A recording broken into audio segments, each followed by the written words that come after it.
राधे कृष्णा दोस्तों। जीवन को नई दिशा देने वाली 5 बातें। गांव में एक छोटा सा कच्चा मकान था। उस मकान में बूढ़ा आदमी चरणदास अपनी जिंदगी के आखिरी पड़ाव को जी रहा था। उम्र के साथ साथ उसका शरीर कमजोर हो चुका था, परंतु उसकी बुद्धिमानी और अनुभवों का कोई जवाब नहीं था। गांव के लोग, चाहे बच्चे हों या बड़े, अक्सर उसकी सलाह लेने आया करते थे। चरणदास ने जीवन में बहुत कुछ देखा था। उसे दुनिया की हकीकत बहुत अच्छे से समझ में आ चुकी थी। एक दिन जब सूरज ढलने को था और गांव में हल्की हल्की ठंडक फैलने लगी थी, तब गांव के कुछ बच्चे चरणदास के पास आकर बैठे। बच्चों को चरणदास की कहानियाँ बहुत पसंद थी। उनमें से एक बच्चे ने पूछ लिया, बाबा, हमें अपनी ज़िंदगी की सबसे महत्वपूर्ण 5 बातें बताइए, वो बातें जो आपने अपनी उम्र में सीखी हैं। चरणदास मुस्कुराते हुए अपनी कमर सीधी की और सोचने लगा। उसके चेहरे पर एक गंभीरता छा गई। उसने धीरे धीरे बोलना शुरू किया। पहली बात, धैर्य रखो बेटा। जीवन में धैर्य सबसे बड़ा धन है। मैं जब जवान था तो बड़ा अधीर हुआ करता था। हर काम को जल्दी पूरा करना चाहता था। हर सपना जल्द से जल्द पूरा करना चाहता था। लेकिन जीवन ने मुझे सिखाया कि हर चीज़ का एक समय होता है। जब मेरी पत्नी की तबीयत खराब हुई और मैं उसे डॉक्टर के पास लेकर भागा, तब मुझे एहसास हुआ कि जीवन की गति पर हमारा बस नहीं चलता। डॉक्टर ने मुझे धैर्य रखने की सलाह दी और वो धैर्य ही था जिसने मुझे उस कठिन समय में अस्थिर बनाए रखा। चाहे परिस्थितियाँ कितनी भी कठिन क्यों न हो, धैर्य से काम लेना चाहिए। दूसरी बात, संबंधों की कीमत। चरणदास ने बच्चों की आंखों में देखते हुए कहा, जीवन में रिश्ते बहुत महत्वपूर्ण होते हैं। मैंने अपने जीवन के प्रारंभिक वर्षों में यह गलती की थी कि मैं अपने काम में इतना डूब गया था कि परिवार और दोस्तों के लिए समय नहीं निकाल पाता था। जब मेरी उम्र बढ़ने लगी और अकेलापन महसूस होने लगा, तब मुझे समझ में आया कि पैसा और सफलता सब कुछ नहीं होते।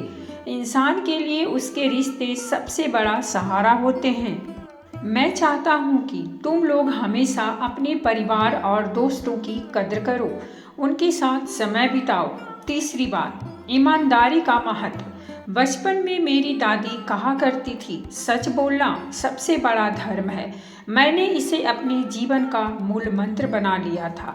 जब मैंने एक बार किसी छोटे से झूठ का सहारा लिया तो उस झूठ ने मुझे कई कठिनाइयों में डाल दिया। मुझे पता चला कि झूठ का परिणाम हमेशा बुरा ही होता है। अगर तुम जीवन में सच्चाई और ईमानदारी को अपनाओगे तो लोग तुम पर भरोसा करेंगे और वो भरोसा ही तुम्हारी सबसे बड़ी पूंजी बनेगी। चौथी बात, मेहनत का कोई विकल्प नहीं। जब मैं जवान था तो सोचता था कि सफलता के शॉर्टकट होते हैं। मैंने कई बार ऐसे रास्ते चुने जो मुझे आसान लगे, परंतु वो रास्ते हमेशा मुझे वापस वही लाए जहाँ से मैं चला था। मैंने धीरे धीरे यह सीखा कि मेहनत का कोई विकल्प नहीं है। जो चीज़ तुम मेहनत से हासिल करते हो, उसकी कीमत और उसका आनंद दोनों ही अनमोल है। इसीलिए हमेशा मेहनत से ही अपना लक्ष्य पाने की कोशिश करना। पांचवी बात, हर दिन नया सीखो। चरणदास ने अपनी आंखें बंद कर ली और थोड़ी देर सोचने के बाद कहा, बच्चों, जीवन कभी अस्थिर नहीं होता। दुनिया बदलती रहती है, लोग बदलते हैं और हमें भी समय के साथ बदलना चाहिए। मैंने जीवन में यह सीखा कि सीखने की प्रक्रिया कभी खत्म नहीं होती, चाहे मैं कितना भी बूढ़ा हो जाऊं। हर दिन कुछ नया सीखने की कोशिश करता हूँ। यह जीवन को ताजगी देता है और हमें हमेशा आगे बढ़ने की प्रेरणा देता है। चरणदास की बातों से बच्चे बहुत प्रभावित हुए। वे समझ गए थे कि इन 5 बातों में जीवन की गहरी सच्चाइयाँ छिपी है। वे सभी बच्चे उस दिन चरणदास की बातों को मन में गहराई से उतार कर घर लौटे। समय बीतता गया, बच्चे बड़े हो गए। उनमें से कुछ शहर चले गए, कुछ गांव में ही रहे, पर वे कभी चरणदास की वो 5 बातें नहीं भूले। उनकी जिंदगियों में जब भी कोई मुश्किल घड़ी आई, उन्होंने उन बातों को याद किया और अपने जीवन में लागू किया। चरणदास का कच्चा मकान अब पुराना हो चुका था और उस पर समय की मार साफ दिखाई देने लगी थी, लेकिन उन 5 बातों की चमक कभी फीकी नहीं पड़ी। गांव के लोग जब भी एक दूसरे से मिलते, चरणदास की कही बातें अक्सर उनकी चर्चा का हिस्सा बन जाती। किसी ने धैर्य का पाठ अपनाया था, किसी ने संबंधों की कदर सीखी थी, किसी ने ईमानदारी को अपना धर्म बना लिया था, तो किसी ने मेहनत के रास्ते पर चलने का संकल्प लिया था।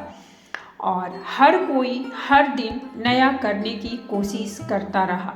चरणदास जी ने अपनी पूरी उम्र गांव वालों के साथ बिताई, उन्हें सिखाया और उनसे बहुत कुछ सीखा।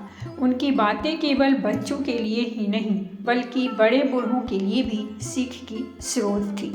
तो दोस्तों, ये थी हमारी आज की कहानी, और अगर कहानी अच्छी लगी हो तो प्लीज़ हमारे चैनल को सब्सक्राइब जरूर करें। धन्यवाद।